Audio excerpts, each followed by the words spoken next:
Sa wakas, sana mapalitan din mga kababayan yung majority leader. 'Di ba? Ang ilagay doon yung matigas-tigas. Hindi naman yung one-sided lang. 'Di ba? Buti na lang ang pro tempore ay si Senator Ping Lacson nata. Mapapalitan na si Mr. Jinggoy. President, at this juncture, may I move that we recognize the distinguished former Senate President, Senator Chis Escudero, to make a manifestation, Mr. President. Yan na. The former Senate President, Senator Chis Escudero, is hereby recognized for a manifestation. Thank you, Majority Leader. Thank you, Mr. Senate President. Nais ko lamang po magbigay ng maikling manifestasyon. Nais ko pong magpasalamat sa mga kapwa ko miyembro ng Senador. Di ba kung matatandaan nyo mga kababayan, nung binigla nila si former Senate President Mig Zubiri, gantong-ganto yung nangyari. So ngayon, si former Senate President Chis Escudero naman, yung nakatayo sa pwesto ni mga kababayan, ni former Senate President Mig Zubiri. Kung ano yung ginawa nila dati kay Zubiri, yan ang nangyari sa kanya ngayon. ng Senado na nagbigay po ng tiwala sa akin sa 19th at saka 20th Congress. Nais ko din po magpasalamat sa mga opisyal at kawani ng Senado. Karangalan ko po na pagsilbihan kayo at manilbihan kasama kayo nitong nagdaang taon.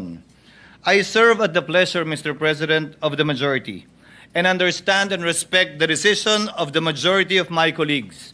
I hold no grudges. I hold no ill feelings. I congratulate Senator Vicente Tito Soto III on his election as Senate President, and I wish you well, Mr. Senate President. Nandito lamang po ako bilang ordinaryong miyembro para pagsilbihan at paglingkuran kayo sa anumang kapasidad na pwede at kaya ko bilang bahagi ng Senadong ito. During my tenure, Mr. President, the Senate did not shy away from confronting the difficult questions facing our nation. We passed a record number of laws that helped uplift the lives of our countrymen. We conducted hearings that unearthed corruption on a scale rarely seen before. And in doing so, we remind the public that accountability is not a mere empty rhetoric, but a duty that we must uphold. Maski na paano, sa ilalim po ng aking panunungkulan at sa pangunguna ni Congressman Rodante Marcoleta, may ilang bagay po tayong nakamit at nagawa.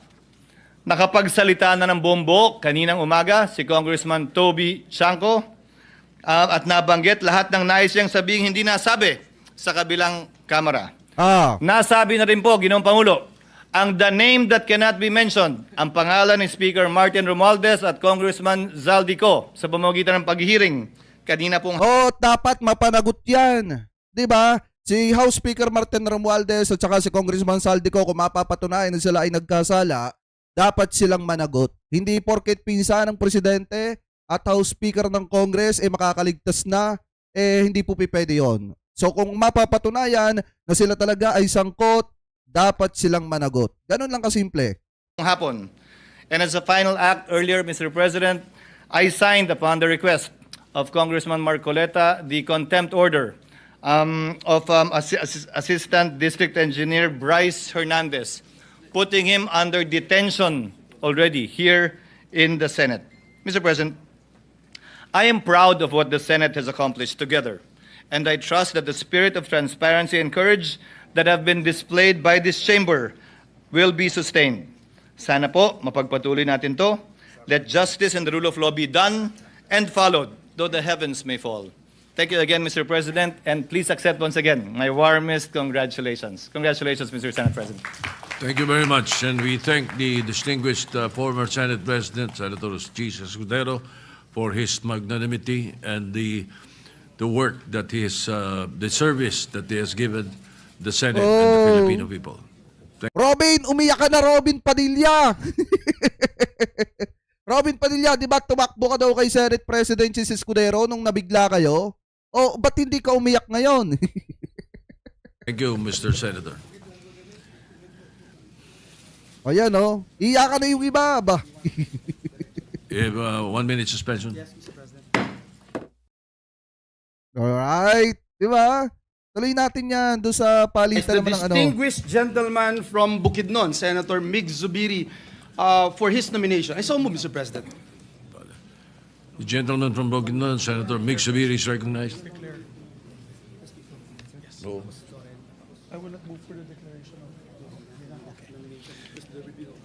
Mr. President, if there be no objection of our distinguished colleagues, I move to honor and nominate, it is my honor rather, to nominate Senator Panfilo Lacson as the Senate President pro tempore.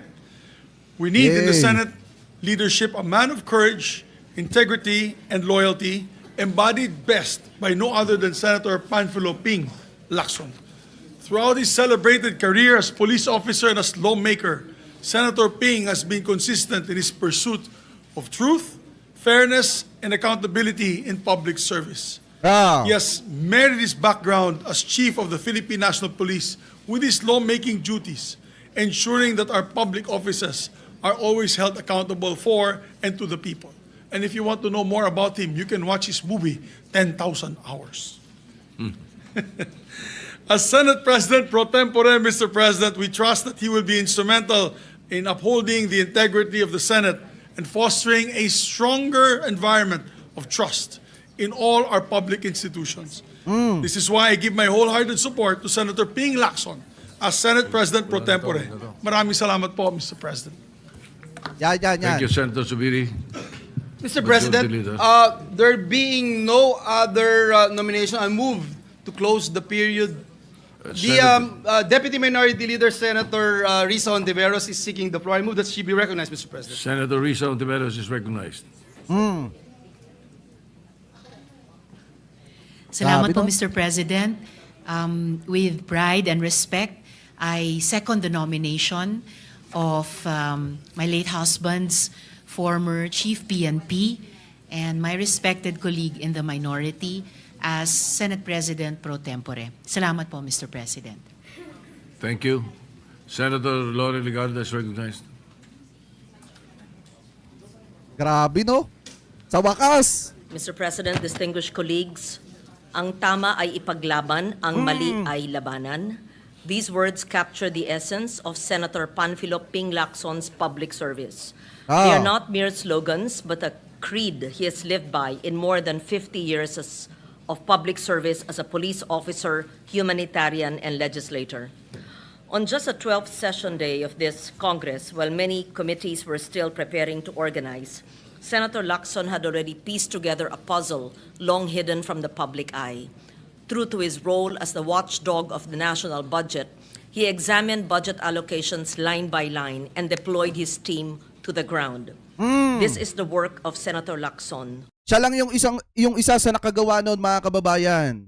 Ang suriin ng mabuti yung budget ng bansa at i-deploy yung kanyang mga tauhan sa field, sa ground, mga kababayan, para mag-imbestiga at alamin kung may katotohanan ba yung mga issue about do sa flood control. At napatunayan naman po niya yan nung ilabas niya at isiwalat niya yung maanumalyang nangyayari sa mga flood control issue, mga kababayan. Anyway, tuloy pa natin. To let truth speak through evidence and prove that integrity is not negotiable. His diligence does not rest on rhetoric, but on facts that cannot be silenced, on unrelenting investigation, and on a discipline that few can match. Time and again, he has shown that his purpose is singular, to confront corruption head-on, to ensure that the Filipino people receive nothing less than clean and honest governance. No one dares question his commitment to his standard, for if there is one word that defines Senator Ping Lacson, it is incorruptible, a proof that one man's integrity and principle can raise the standard for us all. For these reasons, I second the nomination of Senator Panfilo Ping Lacson as Senate President pro tempore. Thank you. All right. Thank you, Senator Ligarda. The Majority Mr. Leader. President, move for the previous motion that we close the period of nomination, Mr. President. Any objection? Chair hears none. The period of nomination is closed. Thank you, Mr. President. We Walang tumutol. Walang tumutol na ipalit si Senator Ping Lacson dito po kay kay Senator Jinggoy Estrada bilang Senate pro tempore. Ayan, isang patunay, mga kababayan, na sawa na yung iba mga kasamahan nilang senator sa pamumuno ni Chis Escudero at saka nitong si Senator Jinggoy Estrada. Anyway, tuloy pa natin. Congratulate our dear colleague Senator Panfilo Lacson as our newly elected Senate President Pro Tem. With that, Senator Pampilo Lacson is hereby elected President Pro Tem of the Senate. Thank you, Mr. President. Mr. President, may we recognize the distinguished lady from Antique, Senator Lauren Ligarda, for her nomination. Senator Lauren Ligarda is recognized. Eh. Ito yung hinihintay Mr. ko President, eh. distinguished colleagues, I rise today to nominate Yan yung hinihintay ko eh, yung kamayan ni Senate Pro Tempore Ping Lacson at saka ni yung chairman ng Blue Ribbon Committee na si Senator Marcoleta. Senator Juan Miguel Migs Zubiri as Majority Leader of the Senate. He is a leader who has consistently proven himself to be a consensus builder, a consultative leader, and a legislator whose more than 2 decades of service have been marked by diligence and perfect attendance. At only 39 years of age, during the 14th Congress, he became the youngest to hold the position of Majority Leader. He would once again assume this role during the 17th and 18th Congresses, bringing with him greater depth and wisdom to bridge differences and unify voices to keep this chamber focused on the greater good. The heart of the Senate lies in its legislative mill, the day-to-day turn of bills and resolutions from our committees to the plenary. This is our solemn duty, and Senator Zubiri, our trabajador ng Senado, has proven himself to be a tireless worker, ensuring that this institution delivers on its promise to the Filipino people. In the 19th Congress, we entrusted him with an even greater responsibility as Senate President, where he upheld the independence of this institution, guided debates with impartiality, and protected the integrity of its proceedings. Under his leadership, the Senate of the Filipino people remained firm, fearless, and faithful to its constitutional role. Today, as we once again choose who shall lead us as Majority Leader, we look to one whose record speaks for itself. For these reasons, it is my distinct honor and privilege to nominate Senator Juan Miguel Migs Zubiri as Senate Majority Leader. Alright! Papalta si Joel Villanueva! Nice! Napakaganda niyan mga kababayan kasi alam naman po natin na talagang kahit nagkaganon yung kanyang Senate presidency itong si Senator Mig Zubiri, alam naman natin na talagang pagdating sa pagtatrabaho hindi po matatawaran yung kanyang pagtatrabaho bilang isang senador. Lalo na mga kababayan siya nga yung pinakabata na naging senador, pinakabata na senador mga kababayan na nakahawak ng posisyon diyan po sa Senado. So ngayon, tama lang na siyang ilagay bilang majority leader. Kaysa naman kay Joel Villanueva, mga kababayan, na kung ano-ano ang pinaggagawa. Anyway, tuloy pa natin. Senator Risa Ontiveros is recognized. Bino? Salamat po, Mr. President.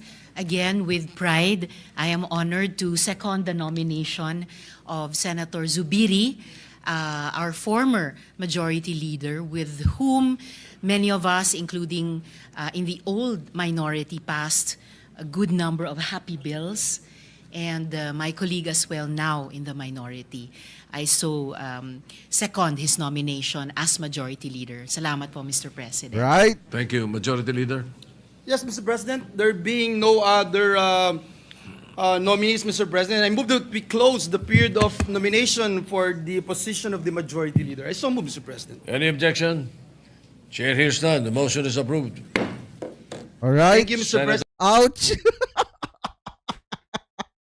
Diba? Ano kaya pakiramdam ni Majority Leader Joel Villanueva, mga kababayan, na ngayon ay pinalitan na siya ni Senator Mig Zubiri? Kasi alam naman natin talagang nagbabago ang takbo, mga kababayan, especially sa politika.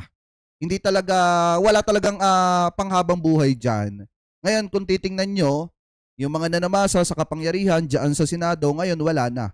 Di na sila makakapanamasa kasi nga, normal na senator na lang sila ngayon. Normal na miyembro ng Senado at wala na silang posisyon dyan, mga kababayan, sa Senate. Hindi katulad nung una-una, talagang nananamasa sila. Basta sila titindig, i-appoint yung mga kasama nila at hindi papayagang maka-appoint yung iba. Kaya nga kung titingnan nyo, mga kababayan, yung ganyang klase ng galawan, hindi na po pwede sa Senado yan. Ngayon, hindi rin natin masisisi yung ibang mga senator kung bakit biglang nagkaroon ng rigo doon at tinanggalan ng suporta itong si Chis Escudero at yung kanyang mga kasamahan at pinalitan sila.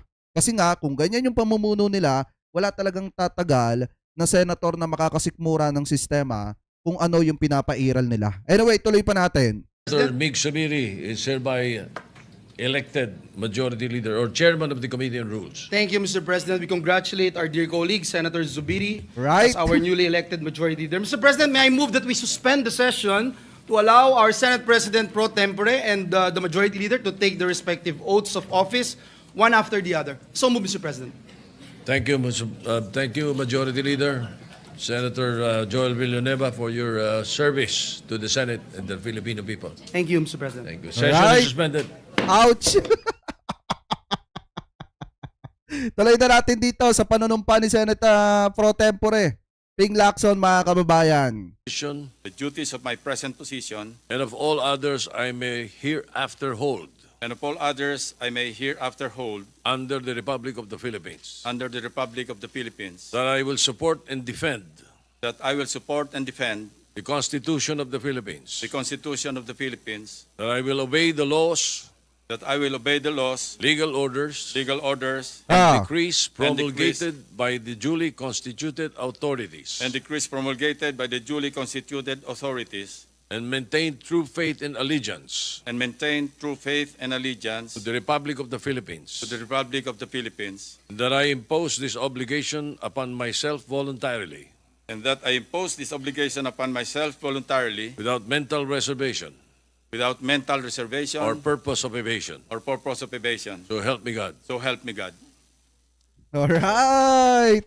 Congrats, congrats! Grabe, solid. Congrats, congrats. Ano ba, shoutout kay Lilibet Jose ha. Kay Ma'am Dolly Babes, mega love shoutout. Kay Ma'am Eileen Drinon. Ayan, sa mga True Warriors, mega love shoutout sa inyo ha. Ito, si Senator Mig Subiri naman. Dapat palitan na rin mga kababayan yung chairman ng Blue Ribbon Committee. 'Di ba? Para nang sa ganun dire-diretso yung ano.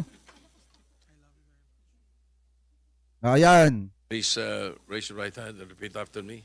I, I, Juan Miguel Zubiri, having been elected having been elected as the position of the the- chairperson of the Committee on Rules, rules, do hereby solemnly swear do hereby solemnly swear that I will well and faithfully discharge, that I will well and faithfully discharge, to the best of my ability, to the best of my ability, the duties of my present position, the duties of my present position, and of all others I may hereafter hold and of all others I may hereafter hold under the Republic of the Philippines, under the Republic of the Philippines, that I will support and defend the Constitution of the Philippines, that I will support and defend the Constitution of the Philippines, that I will obey the laws, legal orders, and decrees that I will obey the laws, legal orders, and decrees promulgated by the duly constituted authorities, promulgated by the duly constituted authorities, and maintain true faith and allegiance and maintain true faith and allegiance to the Republic of the Philippines, to the Republic of the Philippines, and that I impose this obligation that I impose this obligation upon myself voluntarily, upon myself voluntarily, without mental reservation without mental reservation or purpose of evasion. or purpose of evasion. So help me God. So help me God. Alright! So paano ba yan? Senate President Chis Escudero out. New Senate President Tito Soto in. Senate Pro Tempore Jinggoy Estrada out. New Senate President Pro Tempore Ping Lacson in, mga kababayan. Tapos si Jobel Villanueva out na rin. Ang pumalit ay si Mig Subiri. Right. Congrats, congrats.